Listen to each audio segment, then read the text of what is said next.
ডালিম ভাই গত রাতে 12:17 আমার সেলফোনে একটা বার্তা পাঠিয়েছেন। সেই বার্তাটা হচ্ছে ডক্টর ইউনূসের কাছে, আমি হচ্ছি মেসেঞ্জার।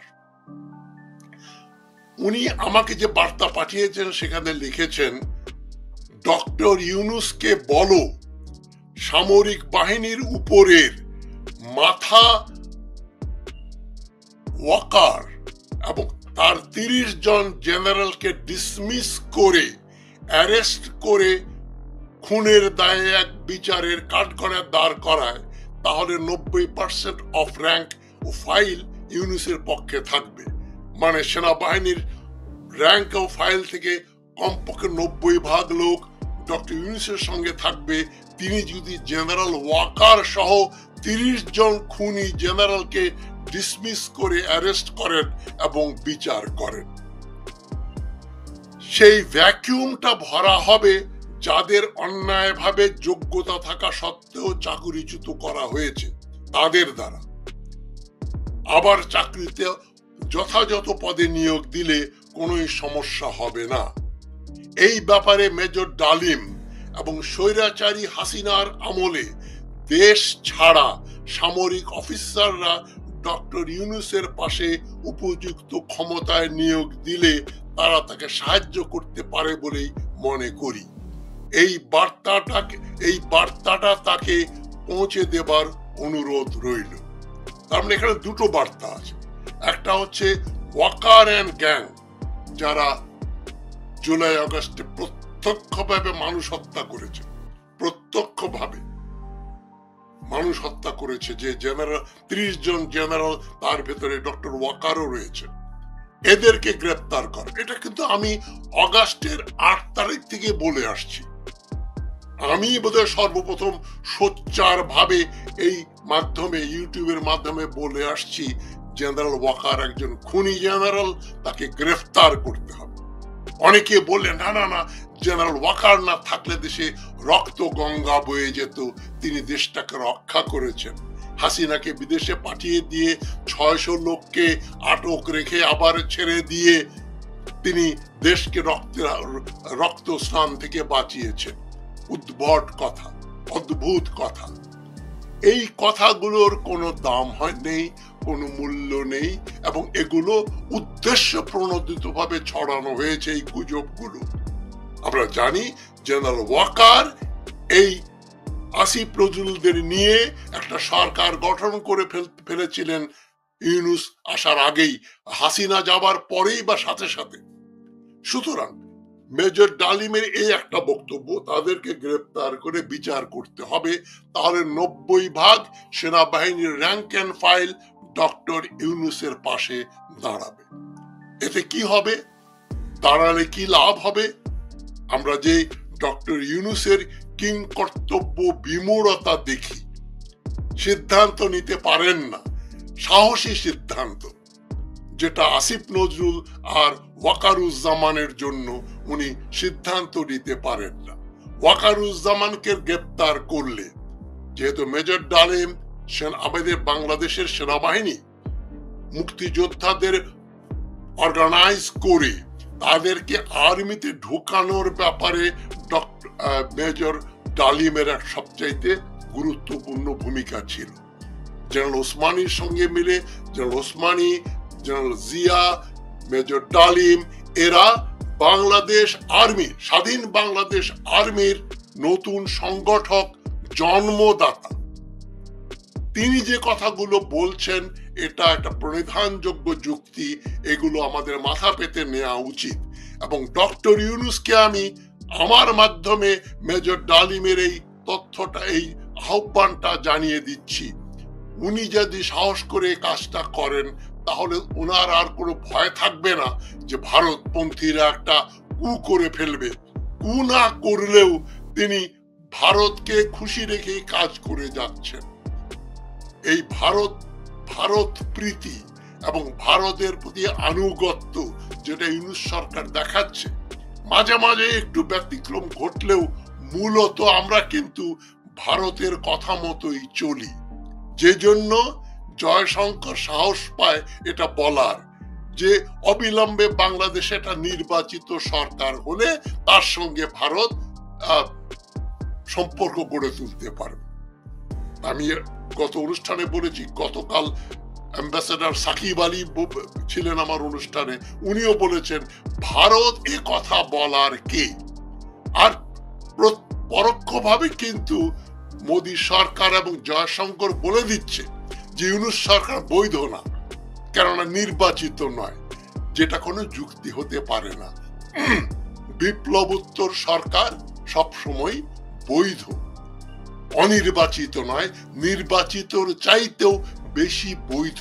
কেননা বাংলাদেশের নির্বাচনে 40-45% ভোট পেয়ে সরকার গঠন করে দলগুলো।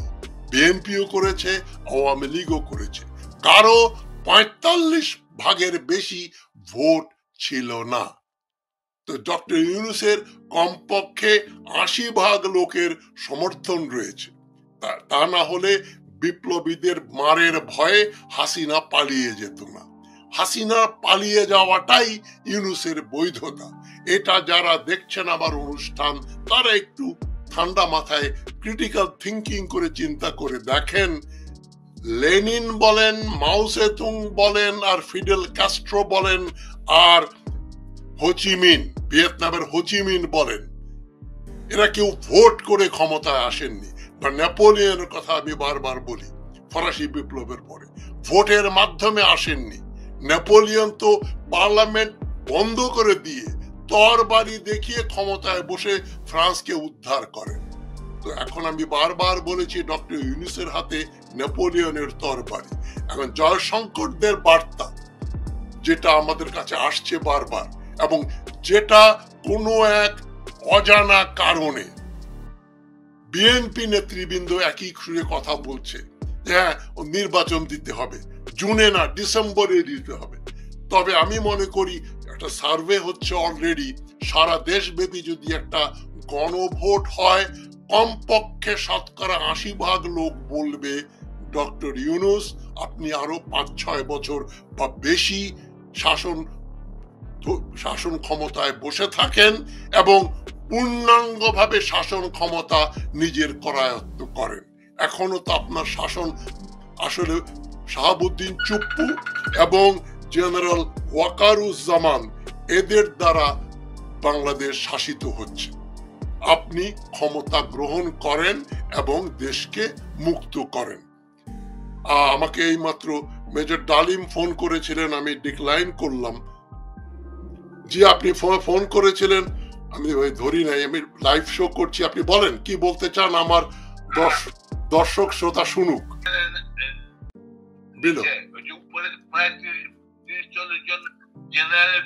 বিচার করা এগুলি আমরা করতে গেলে যেভাবে ওই বিপ্লবের সময়, ছাত্রদের বিপ্লবের সময় লোয়ার র্যাঙ্ক চায় নাই,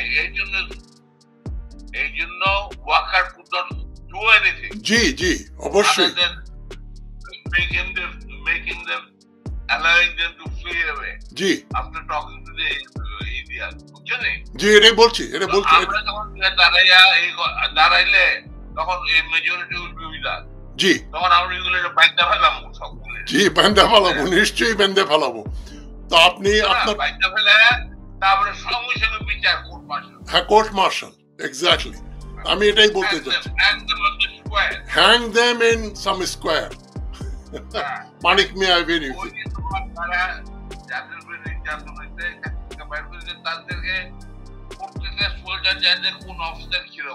জি আমি এটাই বলতে যাচ্ছি।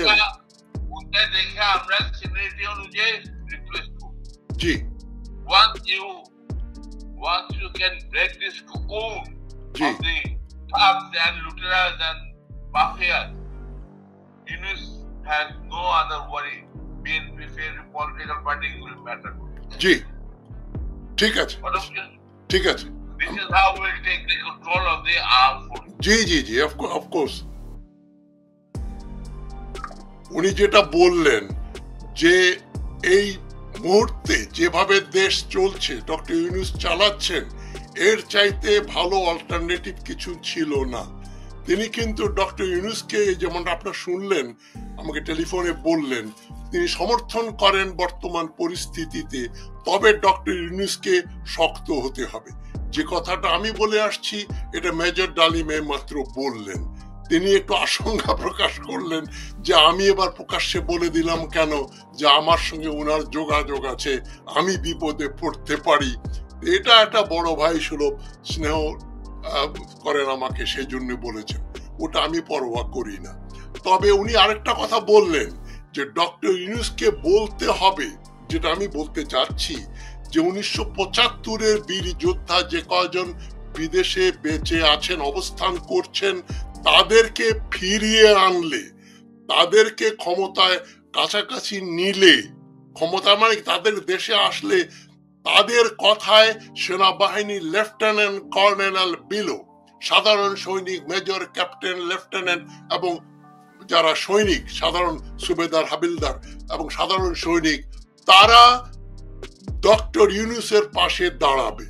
এবং এই যে দেশে যে ভারতপন্থী সেনাবাহিনীর প্রধান বড় বড় জেনারেলরা, আমি মনে করি কিছু রিটায়ার্ড জেনারেলের কথা উনি নিশ্চয়ই ইনক্লুড করেছেন, নইলে 30 জন হয় না।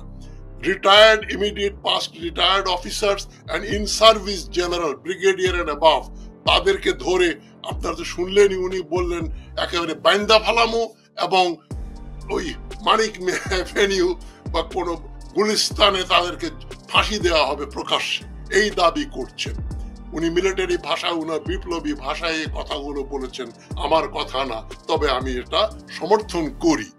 তো মোদ্দা কথা যে মেসেজটা আসছে, যেটা আমি গতকালকের অনুষ্ঠানেও বলেছি, মেজর ডালিম, রাশেদ চৌধুরী, মেজর নূর এবং রশিদ, কর্নেল রশিদ, যারা 4 জন বেঁচে আছেন, তাদেরকে অবিলম্বে বাংলাদেশে ফেরত আনা উচিত। ডক্টর ইউনূসের ইনডেমনিটি অ্যাক্ট, যেটা হাসিনা বাতিল করেছিল বেআইনি ভাবে, সেই ইনডেমনিটি অ্যাক্ট অনুযায়ী আর এখানে বাংলাদেশে ফিরিয়ে নিয়ে আসা, তাদেরকে মানে তাদের যে মৃত্যুদণ্ডে যে আসামি, এটা যাতে না হয় সেটা ব্যবস্থা করার জন্য ডক্টর ইউনূসকে উনি জানিয়েছেন উনি দেশে আসতে চান, এবং উনি রাজিও হয়েছেন আমার অনুষ্ঠানে লাইভ আসবেন হয়তো এক সময়। এর আগে এই বাণীটা উনি এমার্জেন্সি দিয়েছেন, আমি এটা শেয়ার করার জন্যই এই কথাগুলো বললাম। আপনারা চিন্তা করে দেখেন কি করা যায়। ইউনূস সাহেবের কাছে যাদের অ্যাক্সেস আছে তাকে গিয়ে বলুন যে যেন এরকম একটা ব্যবস্থা উনি গ্রহণ করেন। ভয় পাবার কিছু নেই, আমরা ডক্টর ইউনূসের সঙ্গে রয়েছি, তবে ওনার সরকারের ভেতরে কলকাঠি নাড়ছে আসিম নজরুল টাইপের লোকজন, যে জন্য বিচারকরা বড় বড় খুনি লুটেরা আওয়ামী লীগারদেরকে জামিন দিয়ে দিচ্ছে। বিচার বিভাগ সবচাইতে কলঙ্কিত। জেনারেল মেজর ডালিম যেটা বলেননি, আমি তো মনে করি বিচারক বৃন্দের একটা বিরাট অংশকে ঝুলাতে হবে, বেঁধে ফেলতে হবে এবং ঝুলাইতে হবে, এটা আমি বিশ্বাস করি। যাই হোক, আপনাদের সবাইকে আমি সংগ্রামী অভিনন্দন জানাচ্ছি এবং আমি খুবই পুলকিত, খুবই আনন্দিত যে মেজর ডালিম এই কথাগুলো বলেছেন। টেলিফোনে আপনারা কথাটা শুনতে পেলেন জানি না, তবে উনি আমাকে যে বাণীটা দিয়েছেন সংক্ষিপ্ত, এটা খুবই গুরুত্বপূর্ণ ব্যাপার। মেজর ডালিম দেশে ফিরতে চান, তারা দেশে ফিরলে দেশে মাফিয়া চক্র জেনারেলদের হাত থেকে মুক্তি পাবো। উনি একটা কথা কিন্তু সুন্দর বলেছেন, যেটা আমিও বলি সবসময়, যে জেনারেল ওয়াকার কিন্তু স্বেচ্ছায়, নিজের ইচ্ছায় কিন্তু গুলি করা বন্ধ করেননি। তার lower rank lieutenant colonel below, তারা বলে দিয়েছে ওনাকে যে আমরা কিন্তু আর বাঙালি আমাদের দেশবাসীর উপর গুলি করব না। তখন বাধ্য হয়ে উনি বললেন যে আমার সেনাবাহিনী গুলি করবে না। এটা উপর থেকে নির্দেশ যায়নি, নিচের থেকে প্রেসারের ফলে জেনারেল ওয়াকার, হাসিনার আত্মীয় আওয়ামী পন্থী জেনারেল ওয়াকার সেখানে নীল ডাউন করতে বাধ্য হয়েছে। কিন্তু সে আওয়ামীদের পুনর্বাসন করার যে ষড়যন্ত্র, ভারতপন্থী যে ষড়যন্ত্র, সে ষড়যন্ত্রে এখনো লিপ্ত। তাই মেজর ডালিমের কথা অনুযায়ী তাকে গ্রেপ্তার করে তার মানুষ খুনের জন্য তার বিচার করা উচিত। আমাদের বিপ্লব সার্থক হবে। ইনকলাব জিন্দাবাদ।